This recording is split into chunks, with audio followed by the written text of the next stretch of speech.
Welcome to a very special episode of The Perimeter with Adam Morrison. This is part of our player interview series presented exclusively by Idaho Central Credit Union.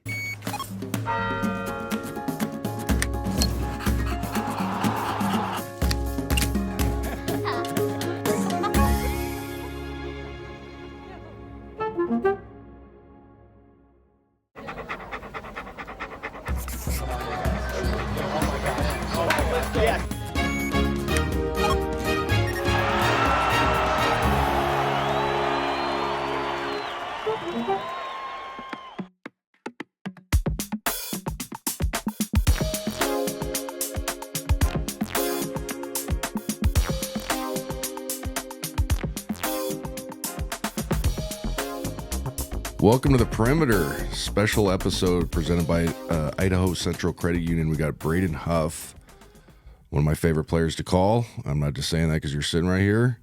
If you probably haven't listened to our show, but the people in the last two seasons that have, I almost started a campaign to get you to play more minutes.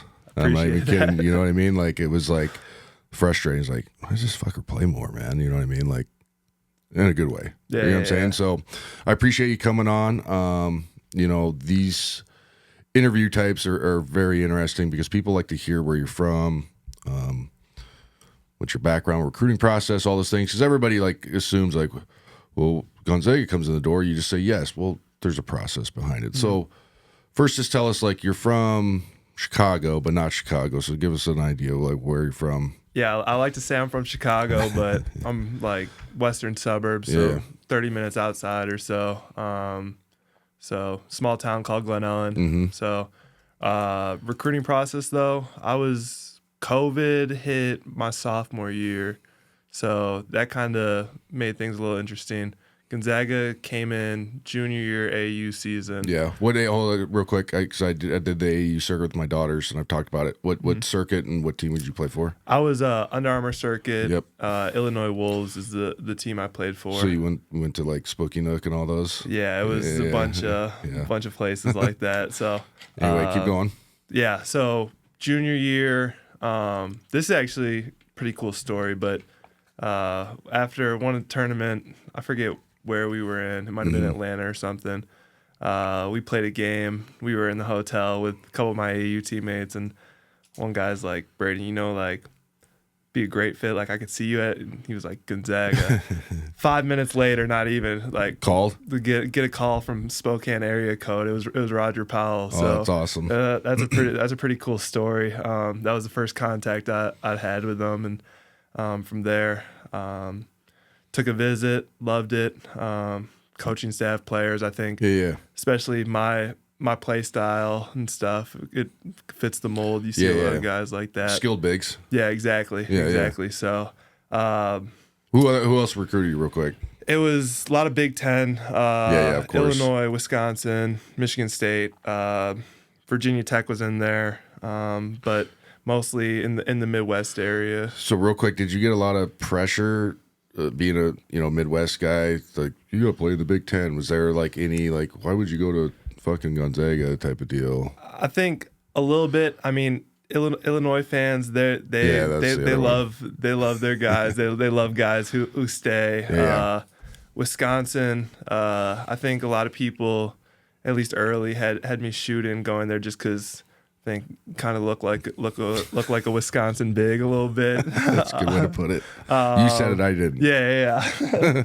And then I actually grew up a Michigan State fan, so there was that too. But just a different play style. Yeah, I thought I fit this better. And, so and Izzo's an all-time legend. I played with guys that played at Michigan State, but you better get ready to get MF the whole time. No doubt. You know what I mean? Like, and so if you're not ready for that, and you can be ready for it, but for 4 years, 3 years, whatever, it wouldn't be fun. Yeah. And he loves his guys. He wants the best. Oh, for he's them, terrific. He's a Hall of Famer. Yeah, that's how he approaches it for sure. Yeah. But yeah, those were kind of, and Virginia Tech I really liked. I liked the coaches over there. It was just it was pretty early in their tenure, and I mean this was hard to pass up. Yeah, so fantastic. But yeah, that was kind of the thought process. And I have a buddy that's from Chicago area. Mm-hmm. And this, I'm not just saying this here, but he's like, because you went 37-1, won state championship at your high school. He said like your team was like legendary because it was all like slow white guys, It was all, kind of, all and then you suburban, beat Simeon and all those teams. You know what I mean? So it kind of explained like what that was like. Yeah, that was pretty surreal because it was all kids. We were a public school too, so it was all kids I grew up with and everything. That's hard to do. I don't think people realize, especially in like the bigger areas. Yeah, because it's all luck, kind of who moves there. It really was. And then everybody, like your fourth best player probably was good. Could have gone to like a private school just to be like the man or whatever. So like it's so hard to do that at public schools. Yeah, it was pretty crazy because I mean, we're usually a high school that gets bounced early. We're more of a football school, so but I think we all just kind of grew up, fell in love with the game. Yeah. We all grew up to be 6'5" and above, so that definitely helps, especially in high school. Yeah, we had some real size, and we had it was me and then Caden Pierce, who we actually recruited. He's going to Purdue next year. Okay, so obviously could play. Yeah, and then shooter Bobby Durkin.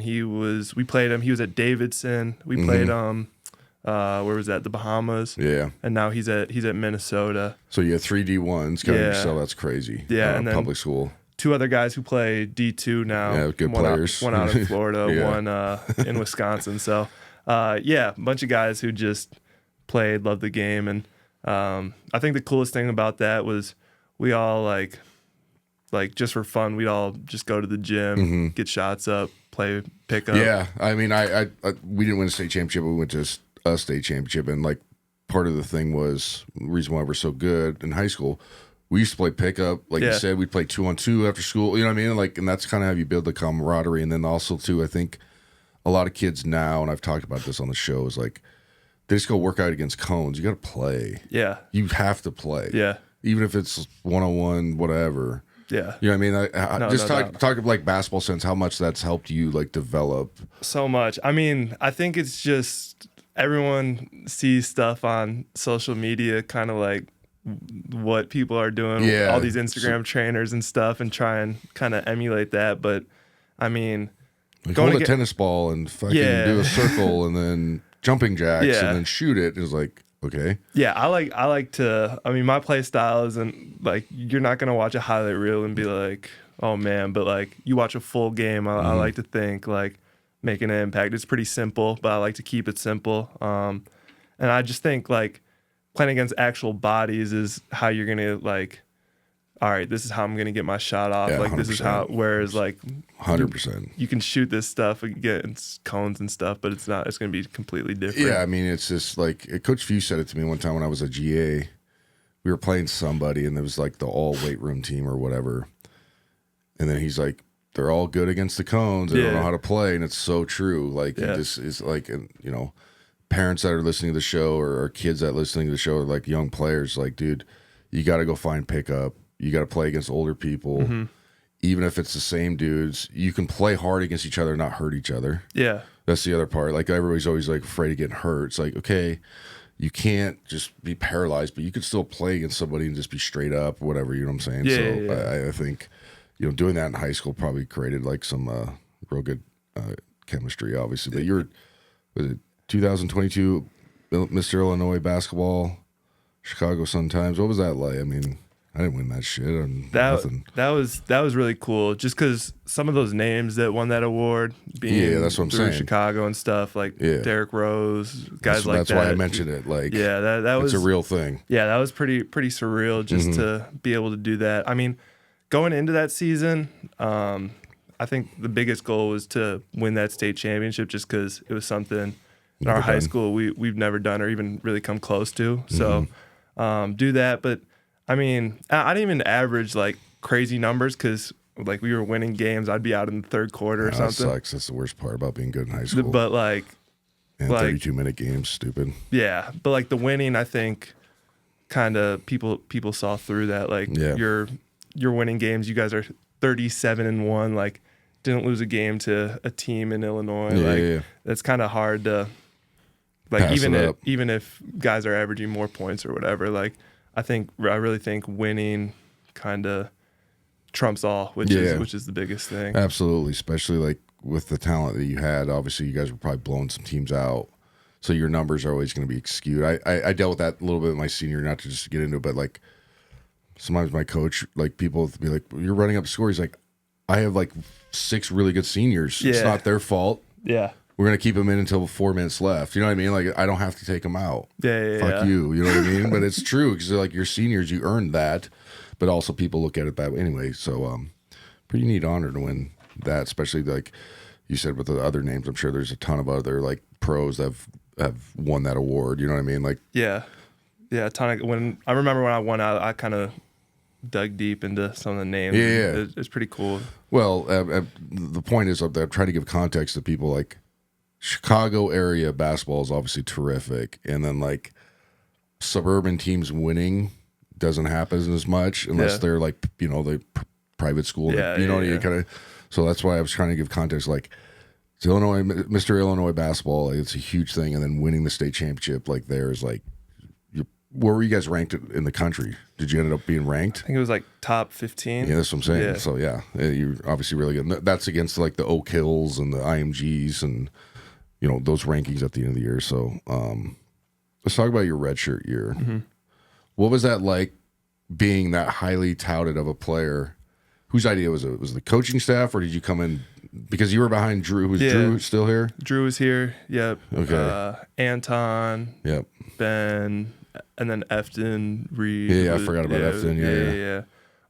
So was it like easy decision, hard decision? Kind of give us the context of that, please. It was something they kind of threw out early in the fall, and they're like, it's your decision, like it's your decision. Yeah. But if you do it, like you gotta really make the most of it. Like you're not here to redshirt and just kind of take that year off. Yeah, veg out. Yeah. So I thought about it. I'm like, I might as well take the, like, because I knew if I played, I was only going to play garbage minutes against 4 minutes or something. Yeah, where we're up by 40. So I was Pepperdine. Like, yeah, exactly. Like I might as well take this year off, learn from these guys, and just get these workouts and get lifts in, and approach it that way instead of wasting a year of eligibility.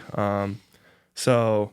Yeah, late fall, like I think we played maybe both our exhibition games, and I was like, yeah, I think I'm gonna redshirt. So went through that whole process. B Mike was kind of my guy, who was putting me through workouts. So we would work out before practice.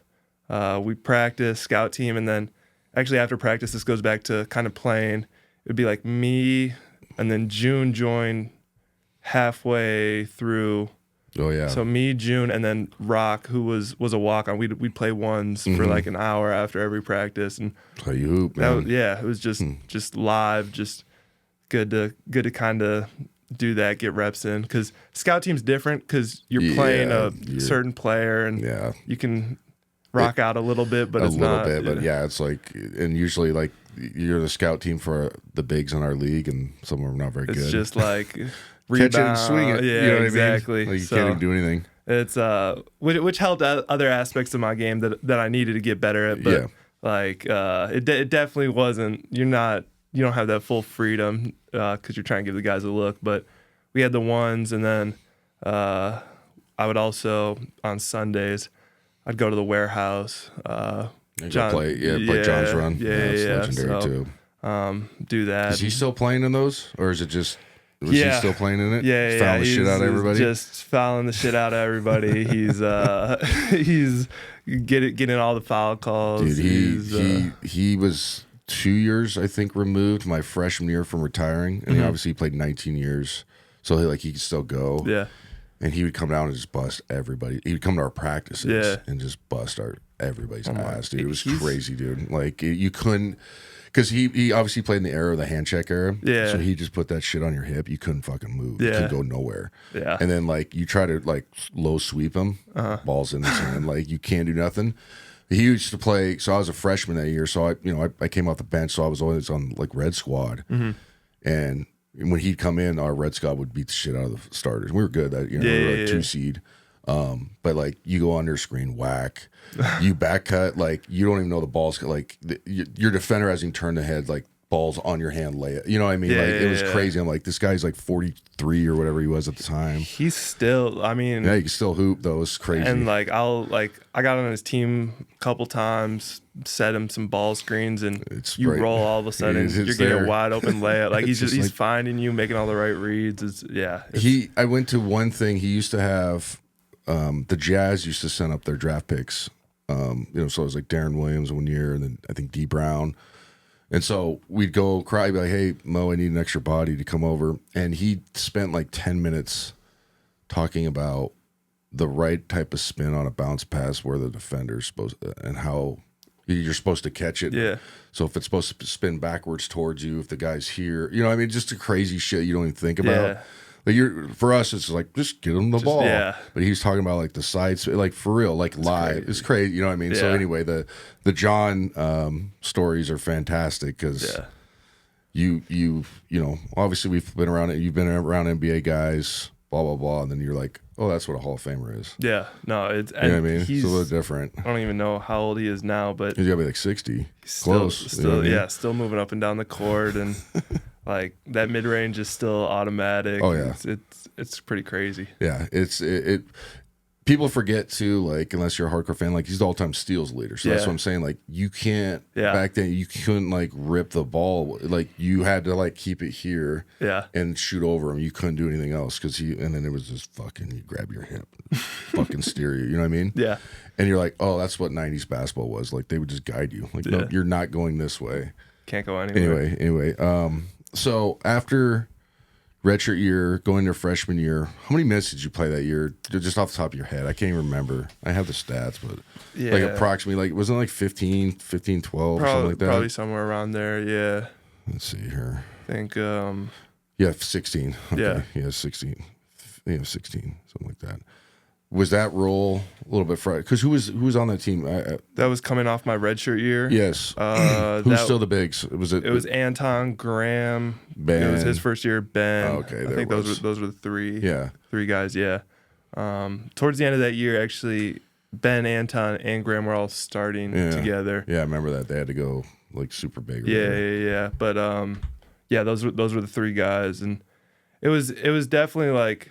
Because some games my minutes they'd go up, and then some games they'd go down. So I kind of had to learn how to deal with that. The emotion part about it, yeah. And then I was also just strictly splitting minutes with Graham. So he was like, if he was hooping, if he's hooping, you're like, you don't want to be like, miss it. No, like and Graham's we've got a great relationship. Like, I love to see him succeed, but it's like it's tough. It's like.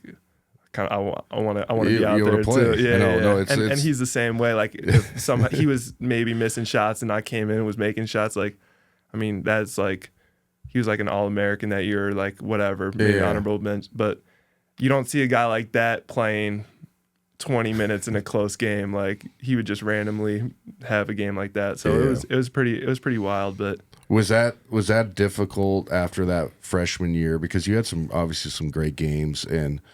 Your like field goal percentage is super high. Then obviously it is now. We'll talk about that. But there was times when you'd score like 8 in a row, and then it'd be come sit down, and I'd be on the radio like, what the fuck?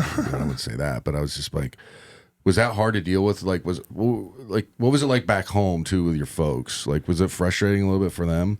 Because they understand the process. We love Gonzaga. We're not trying to trash anything. Yeah. Just going through that, knowing that you have other great players that are older than you. Was that hard to deal with? It definitely was at times. Like, I mean, it's never going to be smooth sailing for anyone. True. Good point. But I think just and my family was great. Like they obviously, I'm sure, like you asked them now, like they would probably say they were frustrated, but like they would just kind of listen to me, let me like vent a little bit. Then if I had to, but they were always in my corner, just I think rooting for me, but also the guys, and they were just really there if I needed to kind of talk about anything. No, I hear you because you gotta have that support system, obviously. But I've talked to your folks a couple times, but one time it was after the NCAA tournament, whatever spot we were. I think it was last year, the year before. And I could tell your dad was a little bit frustrated. But he's like, kind of, I was like, you can be like pissed. I get it too. Yeah. You know what I mean? I was like, just stay the course. Like, we love Braden. Don't leave. You know what I mean? Like, he's terrific. But I get why you'd be pissed off. You know what I mean? It was a great conversation because he was real. He was like, yeah, I don't know why he gets taken out. And I'm like, but and I could see him like hold back. But I'm like, I'm a company man, but I'm not working for the staff. You say whatever the fuck you want. And I'm not going to relate to anybody. You know what I'm saying? Mm-hmm. So that's why I asked, because like my dad, like I remember one game I didn't start my sophomore year, and my dad was like, fuck this play, just for a day or whatever. You know what I mean? Like, it wasn't that bad, but he's just like, so it's tough because you came in as a 4-star, all the shit we talked about, and then having to like sit behind guys doesn't mean they're shitty and you're just getting fucked over, but that starts to creep in your head for sure a little bit, right? Yeah, no doubt. It's like it's really a bunch of like negative thoughts have the opportunity to creep in your head. It's like, do the coaches have trust in me? Like, am I good at, like, all that stuff? I think once you kind of learn how to deal with that, and you're like, no, like, I'm here for a reason. Like, I'm a good hooper. Like, that's when still frustrating though, man. No, for sure. But the crazy, like, the weird thing about, like, I always, especially in today's, like, something like that happens, like, dudes will just get up and leave, you know? Like, I always saw the vision. I'm like, gosh, like, if I could just break through, like, figure out how to eventually just break through and get that, like I know, like, this is the place, like, that's right for me. Like, this is the place I need to be. So it was a weird situation for me, but it was definitely, like, it was a good learning experience. I mean, just being around town, obviously I'm from here, you call the games, you know that. Just the amount of questions I get. How come he doesn't play over? Fuck, I don't know, man. You know what I mean? I just be like, I'm on your guys' side. I'm holding up the picket fucking sign. You know, like, fuck, play him more. So I get it. That's why I'm asking your perspective on it. And it's not, we're not shitting on the staff or anything like that. It's just the reality of it, because there's good players in front of you, and then how we do the substituting is more of a European style, 3 big. You know what I'm saying? Like, some people don't understand that. But last year was the first time you and Graham started. Was it the NCAA tournament they finally did that? It started, actually, WCC championship game. Against St. Mary's. Yeah. And so when that happened, because I think everybody was like, well, why don't we just play them both?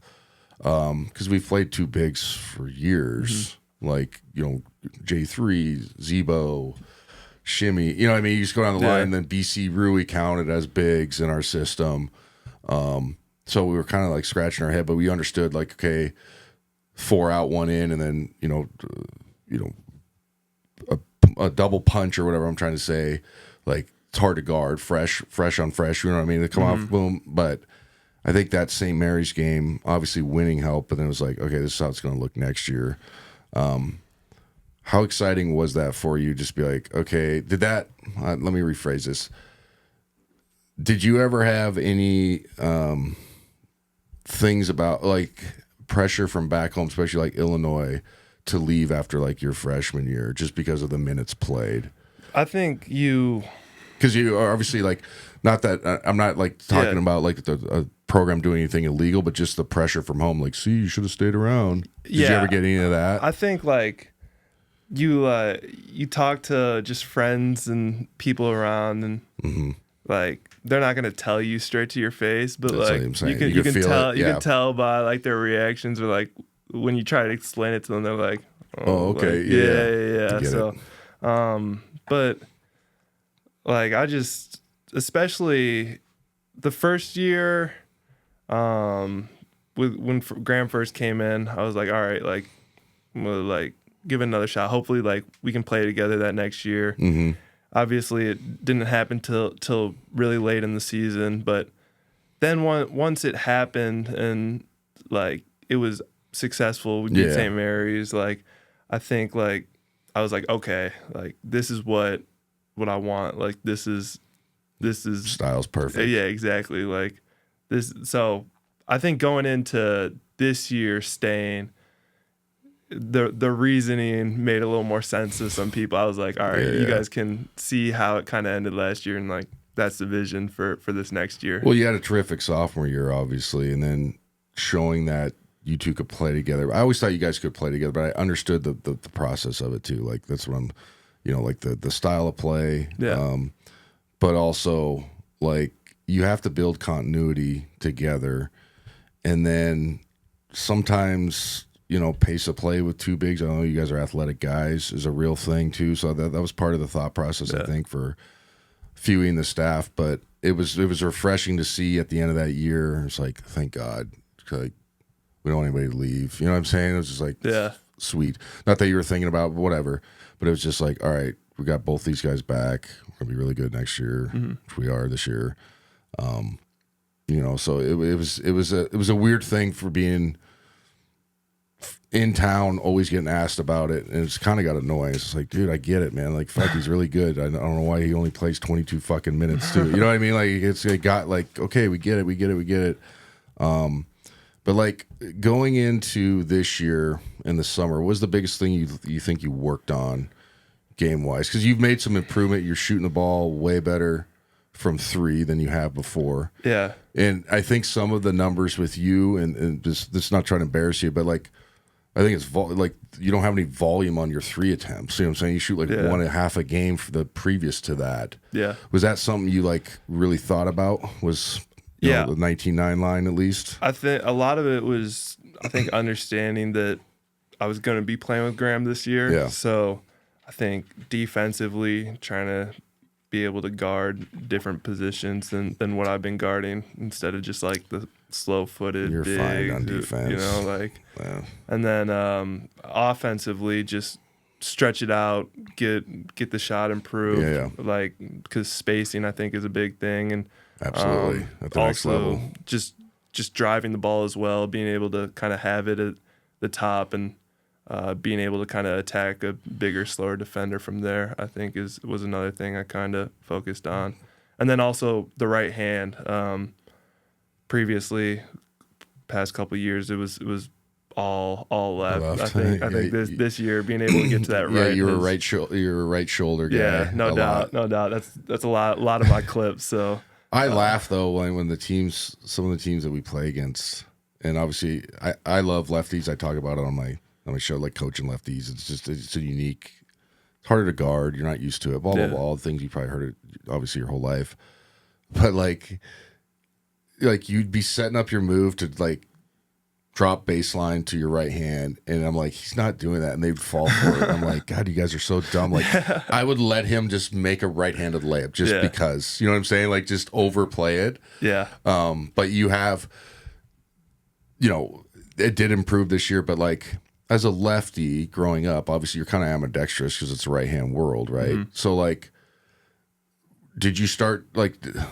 This is a weird question, but like when you were a kid, did they put in your left hand right away when you played, or just naturally happened? Because I know people that have taken their kids and be like, "You're going to be a lefty." No, it wasn't just for that. You know what I mean? Actually, like parents thought I was a right, because I write with my right hand. So I'm saying, everybody, all lefties are ambidextrous. You have to be. Yeah. They bought me like I was playing baseball at first. They bought me like a right-handed mitt. Mm-hmm. I threw with my right. I'm like, this doesn't feel right. I was like throwing just like tossing it, and then I tried it with the left. I'm like, actually threw it normally. I was like, this feels way better. Like, and then basketball was. I think it was just always left. Yeah. I'm sure when I was really young, I was shooting with 2 hands, so it was hard to tell. But eventually, it developed into a lefty shot. Obviously, we got to talk a little bit about the knee injury. Happened at practice, correct? Yep. Just guarding somebody. Yeah, just normal play, kind of defensive end. I kind of dug my foot in the ground. Just turned. Yeah. I did an ACL my second year in preseason in the league, so it's not an ACL, but I get it. It's fucking shitty. And like, how hard was that? Yeah, it was tough. The week after, it fucking sucks, man. Oh, it was tough. I think just being in the thick of our season and having the success we were having. It was Well, sorry to cut you off. You were leading the country in field goal percentage. You were averaging like 19 or something, like, you know what I mean, like having like a really good, all American type year. Yeah. And like earned having this success. Redshirted, didn't play very much. You know what I'm saying? So like it was like, fuck yeah, Braden. Like, hell yeah, keep going. Sorry. Yeah, no, context. It was that. Yeah, that was the other thing. Like it really felt like it was kind of my time. We were hooping. Yeah, Graham and I, like it was working great. Yep. We were winning games, and then you kind of go down with that, and went home for a little bit. Was kind of away from the team, so that was hard. Just not even really getting to see. I mean, they were checking in and stuff, but not being with them. Not being with the fellas, man. Yeah, it's always tough. So, but it was good. Got some rehab done. Was with the parents. That's good. But once I came back, I think that helped a lot. Even though obviously not back playing, but just being back with the guys. Yeah. Just even in the locker room. I was just gonna say locker room, bus rides, all those things that matter. Team meals. Yep. Yeah, no, like all that stuff. So helped a lot, but. Definitely, just it happened in the middle of the season when I felt like we've been playing really well. Yep. Was tough, but guys have done a great job kind of picking up the slack and adapting, figuring out. A bunch of guys have kind of gone down for short stints and just kind of kept onward. Be ready to go next year. Yep. Perfect.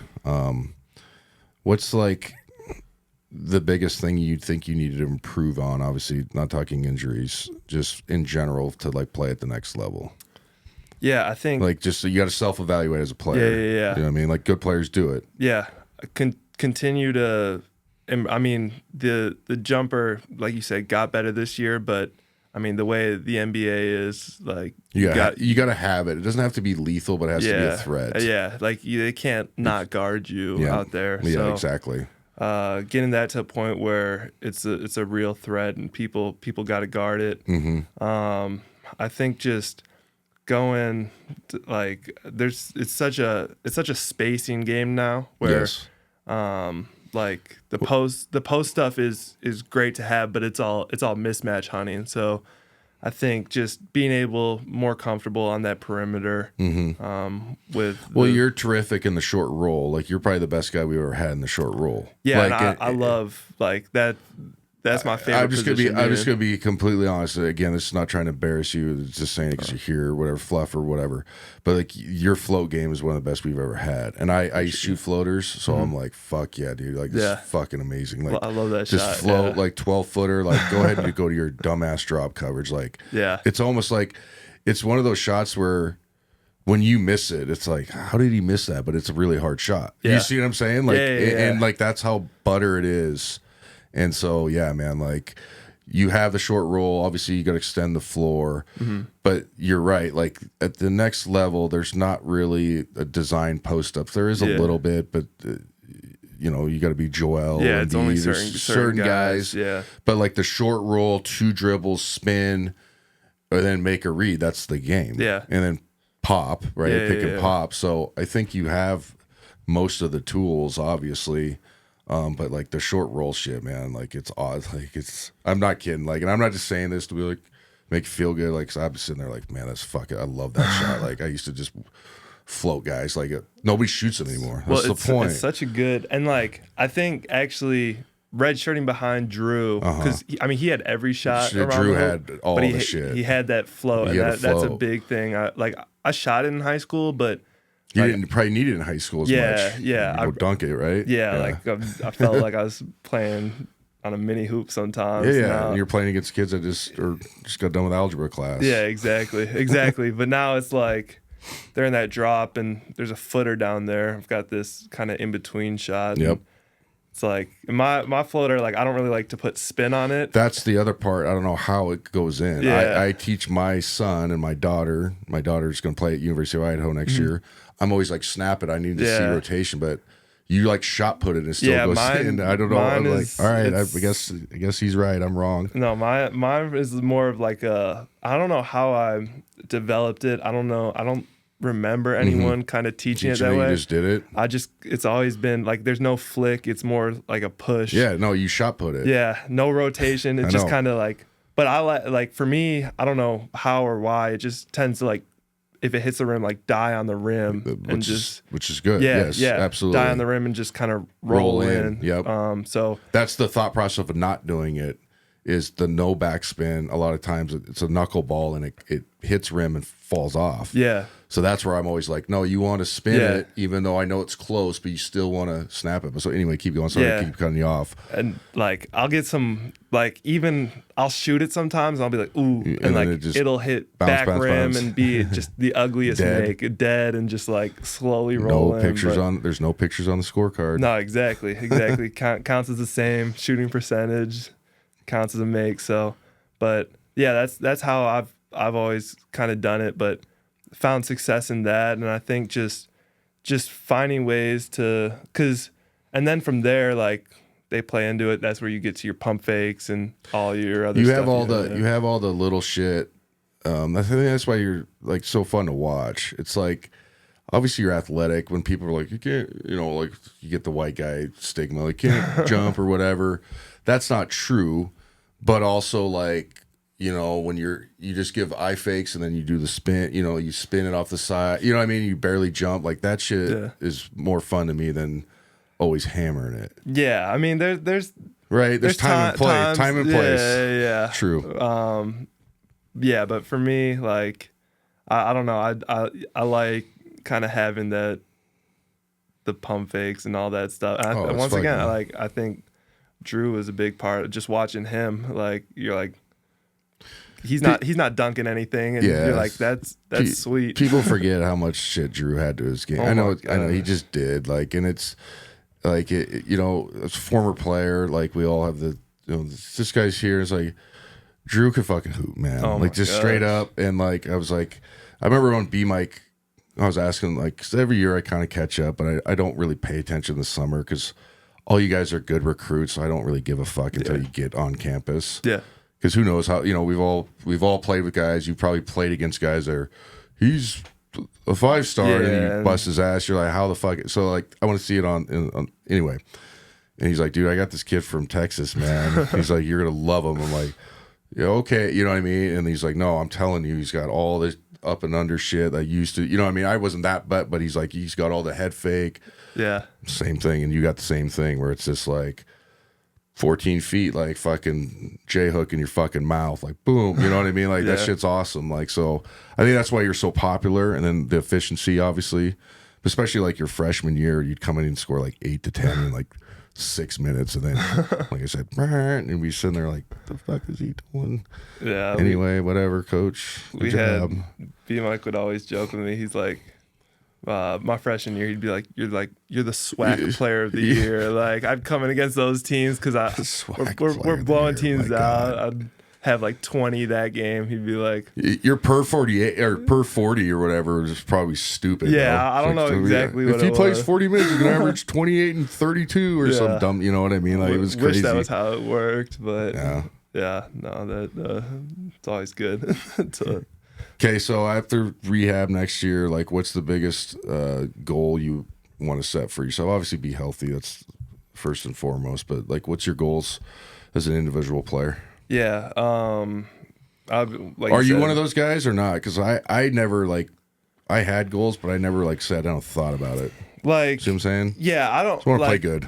Yeah, I'm sort of the same way. I mean, like individual goals for sure. Like obviously you set those team goals, like everything you want to win, and you know what those are. But individually, like I'll think about it like a little bit. I'll be like, yeah, I want to be whatever player of the year in the conference, like All-American, like this and that. But it's not stuff like every day I'm going in like All-American, like I gotta get to just numbers. Just get better, like just get better, win, like do all that stuff, and the rest will kind of take care of itself. Is kind of the way I approach it. I like it. That's the right mindset. The biggest thing and you understand this, but like you have to self-evaluate every year. Yeah, and that's the hardest thing for some guys to do. You have to have other people tell you what you're not good at, and how to get better at it. Yeah. And then you have to approach it like you have to cross those boxes off in the summer, especially if you want to get to the next level. Yeah. I mean, really, like, and I've told guys that, I've told younger players that, and some people get it, some people don't. Like, they just like, yeah, I'm pretty good. You know, you can just see it, and they're like, yeah. It's like, no, you have to improve this. Even though you're good at it, you have to be great at it. Yeah. To play at the next level. It's just how it goes. Yeah, that's I think especially like AAU and high school, like a bunch of kids are just kind of told about how good they are. It's you bad. know? It's and really like, bad. And like even like me, like I mean, I had a good group who like would keep me humble, but like you're still told how good you are. Yeah, you're the Illinois State Player of the so Year. It's like you can't tell me shit on no AU circuit. Yeah, exactly. Throw me the ball, get the fuck out of my way. So, but like then once you get here, you realize I think that's where you really got to decide like how you're gonna react to that, because the coaches they're not gonna sugarcoat it. They're gonna tell you like what you got to work on, like how to get better, and they're gonna be pretty blunt about it. Like, so I think that's where you kind of learn how to. I think that's one of the keys to our long-term success, and you've been part of that obviously at this half or this back half of it or whatever.